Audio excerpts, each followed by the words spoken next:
老姜茶水炖鸡蛋治咳嗽。进入冬季，感冒咳嗽的人开始增多，尤其是老年人，由于呼吸肌力量减弱，气管及支气管内膜上的纤毛活动能力降低，使肺残气量增加，因而易引起呼吸道感染以致咳嗽等症状。这里有个老姜茶水炖鸡蛋的民间偏方，对治疗咳嗽有一定的效果。做法是用开水冲泡1壶绿茶，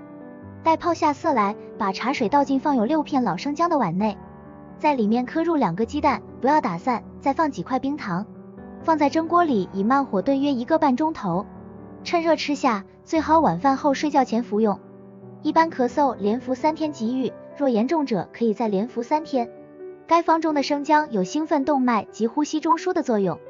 绿茶中含有茶碱，有中枢兴奋作用。用适量绿茶泡成淡茶水，在淡茶水中加适量蜂蜜，搅拌均匀后即可口服，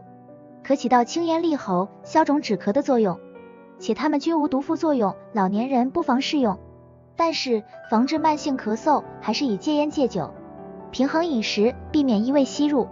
预防感冒、提高自身免疫力等措施为好。